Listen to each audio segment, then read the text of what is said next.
வணக்கம் ரிதி. தற்பொழுது சென்னை எழும்பூரில் இருக்கக்கூடிய ராஜரத்னம் மைதானம் அருகே பகுதி நேர ஆசிரியர் சங்கங்களின் ஒருங்கிணைப்பு குழுவினர் போராட்டத்தில் ஈடுபட்டு வருகின்றனர்.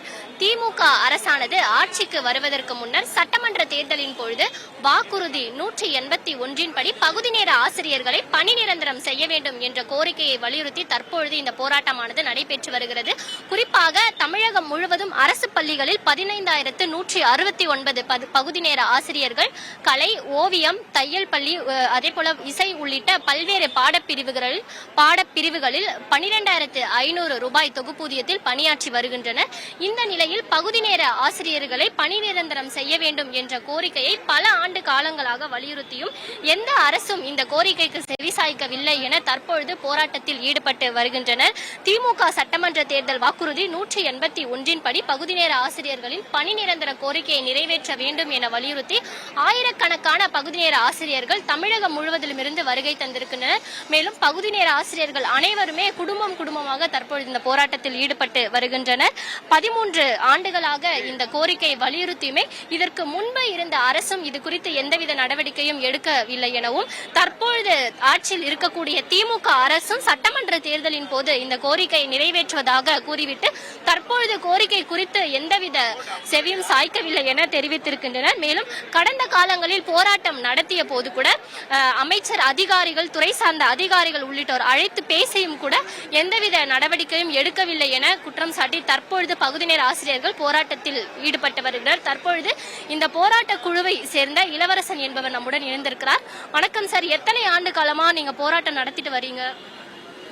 கிட்டத்தட்ட 2012ஆம் ஆண்டு முன்னாள் முதல்வர் அனைத்து இந்திய அண்ணா திராவிட முன்னேற்ற கழகத்தினுடைய பொதுச் செயலாளர் அம்மையார் அவர்கள் எங்களை மார்ச் மாதத்திலே பகுதி நேர பணி நியமனம் செய்தார்கள். கிட்டத்தட்ட அன்றிலிருந்து இன்று வரை சுமார் 5,000 ரூபாய்க்கு முதலில் பணியமர்த்தம் செய்யப்பட்டோம். ஆனால் எங்களுக்கான விதி 3 அரை நாட்கள் மட்டுமென்று விதித்துவிட்டு அந்த ஆட்சியில் கிட்டத்தட்ட 10 ஆண்டு காலம் ஆட்சி புரிந்த அதிமுக அரசு முதலில் 5,000, அதற்கு அடுத்ததாக 2,000 சம்பளம் உயர்த்தி கொடுத்து 7,000ஆகவும், அதன் பிறகு 700 ரூபாய் உயர்த்தி கொடுத்து 7,700, இறுதியாக 2,300 ரூபாய் அதிகம் கொடுத்து 10,000 ரூபாயாக முடிவு செய்ததை தவிர அவர்கள் ஆட்சியிலும் கூட எங்களை பணி நிரந்தரம் செய்யவோ அல்லது முழு நேர பணிக்கு வர சொல்லவோ எந்த விதமான நடவடிக்கையும் எடுக்கவில்லை. அதனை தொடர்ச்சியாக ஒவ்வொரு சங்கமாக இருந்தாலும் சரி, யாராக இருந்தாலும் தனக்கான முன்னுரிமை அளிக்கப்படாத சமயத்தில் எதிர்த்தரப்பில் சேரக்கூடிய ஒரு சூழல் இருந்த கட்டத்திலே அன்றைய எதிர்க்கட்சி தலைவர் முத்தமிழறிஞர் ஐயா கலைஞர் அவர்களை அணுகி நாங்கள் எங்களுக்கான வாழ்வாதாரத்தை மீட்டெடுத்து தர வேண்டும், ஆசிரியர்களுக்கான வாழ்வாதாரத்தை மீட்டெடுக்கக்கூடிய வல்லவர் நீங்கள், இதுவரையில் ஆசிரியர்களுக்கான ஒரு ஆட்சி திராவிட முன்னேற்ற கழக அரசு என்று வற்புறுத்தியின் அடிப்படையில் 2016ஆம் ஆண்டு ஒரு தேர்தல் அறிக்கையை முத்தமிழர் கலைஞர் அவர்கள் வெளியிட்டார். பகுதி நேர ஆசிரியர்கள் பணி நிரந்தரம் செய்யப்படுவார்கள் என்கிற தேர்தல் வாக்குறுதியை சொன்னார்கள். ஆனால் எங்களுடைய துரதிர்ஷ்டம் அந்த 2016 ஐயா கலைஞர் அவர்கள் நலமுடன் இருந்த சூழலில் அவர்களின் ஆட்சி வராமல் போனது எங்களின் துரதிர்ஷ்டம். அதைத் தொடர்ந்து 2021 ஒவ்வொரு தேர்தல் அறிக்கையிலும் பகுதி நேர ஆசிரியர்கள் பணிநிரந்தரம் செய்யப்படுவார்கள் என்கிற தேர்தல் வாக்குறுதியை தொடர்ச்சியாக வைத்துக் கொண்டிருந்தார்கள் திராவிட முன்னேற்ற கழக அரசு. அதன் அடிப்படையிலே மிகச் சிறப்பாக இந்த அரசை முழுவதுமாக நம்பி, ஏனென்றால் அரசு ஊழியர்களுக்கும் ஆசிரியர்களுக்குமான ஒரு ஆட்சி, ஒரு அரசு என்றால் அது திராவிட முன்னேற்ற கழக அரசு என்பதில் இப்பவும் இந்த அளவுக்கும் எங்களுக்கு எல்லளவும் மையமில்லை.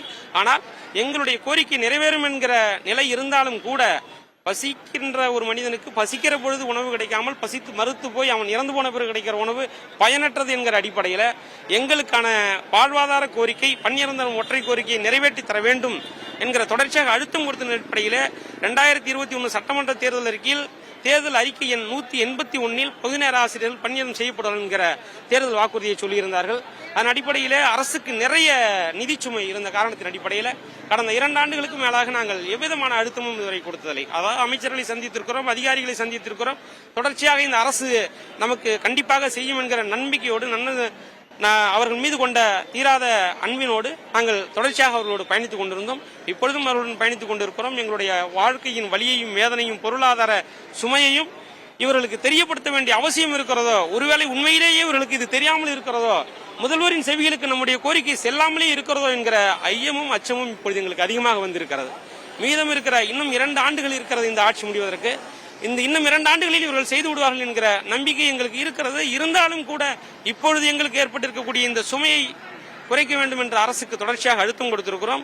அமைச்சரை ஒவ்வொரு முறை சந்திக்கிற பொழுதும் படிப்படியாக உங்களுடைய கோரிக்கைகள் நிறைவேற்றப்படும் என்று 19ஆக ஒரு அறிவிப்பை வெளியிட்டுக் கொண்டிருக்கிறார். படிப்படியாக என்றால் எந்த படியில் இருக்கிறது எங்களுடைய கோரிக்கை? உண்மையிலேயே எங்கள் கோரிக்கை இந்த படியில் இருக்கிறதா, இவர்கள் நினைவில் இருக்கிறதா என்கிற கேள்வி எழுந்ததன் அடிப்படையில் தமிழகம் முழுவதும் உள்ள அனைத்து மாவட்டங்களிலும் ஆர்ப்பாட்டங்களையும் போராட்டங்களையும் தொடர்ச்சியாக நடத்தி வந்து கொண்டிருக்கிறோம். இந்த போராட்டமானது அரசுக்கு எதிர்ப்பானது என்பதெல்லாம் இல்லை என்றாலும் கூட எங்களின் எதிர்பார்ப்பை அரசு கண்டிப்பாக நிறைவேற்றி கொடுக்க வேண்டும் என்கிற அடிப்படையில் இன்றைக்கு தமிழகம் முழுவதில் இருக்கக்கூடிய அனைத்து பகுதி நேர ஆசிரியர் சங்கங்களும் ஒருங்கிணைந்து ஒருங்கிணைப்பு குழு என்று ஒன்றை உருவாக்கி இன்றைக்கு நாங்கள் போராட்டத்தை பெரிய அளவில் நடத்தி கொண்டிருக்கிறோம். இந்த போராட்டத்தின் வாயிலாக அரசுக்கு நாங்கள் சொல்வதெல்லாம் நாங்கள் இழந்து விட்டோம். எங்களுடைய பணிக்காலத்திலே எங்களுடைய வாழ்க்கையில் மிக முக்கியமாக செலவழிக்க வேண்டிய இந்த 10 ஆண்டு காலத்தை நாங்கள் இழந்து விட்டோம். இனியும் நாங்கள் இழப்பதற்கு ஒன்றுமில்லை என்கிற கட்டத்தின் அடிப்படையிலே இன்றைக்கு தெருவில் வந்து களத்தில் நின்று போராடி கொண்டிருக்கிறோம். எங்களுடைய இன்றைக்கு நிறைய பேர் சொன்னாலும் இன்றைக்கு முதல்வர் இடத்திலே இல்லை, நீங்கள் போராட்டம் செய்வது எப்படி என்கிற அளவிலே சொன்னாலும் கூட முதல்வர் இருந்தாலும் இல்லை என்றாலும் அந்த கோரிக்கையானது அவர்கள் செவிகளுக்கு சென்றடைய வேண்டும். எங்கள் கோரிக்கையை அரசு ஏற்க வேண்டும். எங்களுடைய கோரிக்கையை உடனடியாக நிறைவேற்றி தர வேண்டும். 12,000 குடும்பங்களுக்கு வாழ்வளிக்க வேண்டும் என்கிற அந்த ஒற்றை கோரிக்கையோடு இன்று களத்தில் நிற்கிறோம். இந்த அரசு கண்டிப்பாக செய்யும் என்ற நம்பிக்கை எங்களுக்கு இருக்கிறது. அதில் எந்த விதமான மாற்று கருத்தும் இல்லை. ஆனால் எப்பொழுது செய்யும், எப்படி செய்யும், அதை எங்களுக்கு விளக்குவதற்கான இவர்கள் எந்த முகாந்திரமும் இல்லை. ஆகவே விரைந்து எங்கள் கோரிக்கையை நிறைவேற்ற வேண்டும்.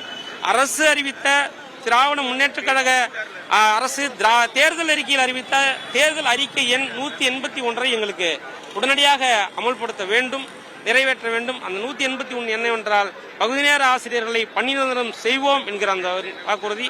தேர்தலுக்கு முன்பாகவே உங்கள் ஊரில் உங்கள் ஸ்டாலின் என்கிற அந்த நிகழ்ச்சிகள் கூட அனைத்து மாவட்டங்களிலும் பேசியிருக்கிறோம். இது உதாரணமாக திருவாரூர் மாவட்டத்தில் பேசுகிற போது ஸ்டாலின் என்ற ஒரு பகுதி நேர ஆசிரியர் தன்னுடைய கோரிக்கையை வெளிப்படுத்தியிருக்கிறார். அப்பொழுது அந்த கோரிக்கையை படிக்கிற பொழுது இன்றைய முதல்வர், அன்றைய எதிர்க்கட்சி தலைவர், திராவிட முன்னேற்ற கழகத்தினுடைய தலைவர் தளபதி அவர்கள் இந்த ஸ்டாலின் ஆட்சிக்கு வந்தால் அந்த ஸ்டாலினின் குறை நீக்கப்படும் என்று சொன்னார். கிட்டத்தட்ட 3 ஆண்டுகள் கடந்தும் குறை அதிகமாகிக் கொண்டேதான் இருக்கிறது. எங்கள் வாழ்வாதாரம் இழந்து கொண்டேதான் இருக்கிறது. இப்படிப்பட்ட சூழ்நிலையில் இந்த ஸ்டாலின் ஆட்சிக்கு வந்த பிறகு இந்த ஸ்டாலினின் நிலை அப்படியே இருக்கிறதே என்பதை வெளிக்காட்டுவதற்கான போராட்டம் தானே தவிர இதை எதிர்த்து செய்கிறோம், எதிர்ப்பாக செய்கிறோம் என்பதெல்லாம் கிடையாது. எங்கள் தேர்தல் அறிக்கையின் 181 பகுதி நேர ஆசிரியரின் பணி நிரந்தர கோரிக்கை மீட்டுக் கொடுக்க வேண்டும் என்று இதன் வாயிலாக நாங்கள் கேட்டுக்கொள்கிறோம். நன்றி. கடந்த 13 ஆண்டுகளாக பகுதி நேர ஆசிரியர்களை பணி நிரந்தரம் செய்ய வேண்டும் என்ற கோரிக்கையை முன்வைத்து வந்துமே கூட இதுவரை திமுக அரசானது இதற்கு முன்னர் இந்த தமிழ்நாட்டை ஆண்ட அரசும் நிறைவேற்றாத காரணத்தினால் பகுதி நேர ஆசிரியர்களின் வாழ்வாதாரம் பெரிதளவில் பாதிக்கப்பட்டிருப்பதாக பகுதி நேர ஆசிரியர் ஒருங்கிணைப்பு குழுவை சேர்ந்த இளவரசன் தர கேட்டோம். அதே போல இன்று மாலைக்குள் அரசு அதிகாரிகளும் துறை சார்ந்த அமைச்சரும் பகுதி நேர ஆசிரியர்களை அழைத்து பேச்சுவார்த்தை நடத்த வேண்டும் எனவும் இந்த பேச்சுவார்த்தையை தொடர்ந்து பகுதி நேர ஆசிரியர்களின் அடுத்த கட்ட நிலைப்பாடு இருக்கும் எனவும் போராட்டக்காரர்கள் தெரிவித்திருக்கின்றனர்.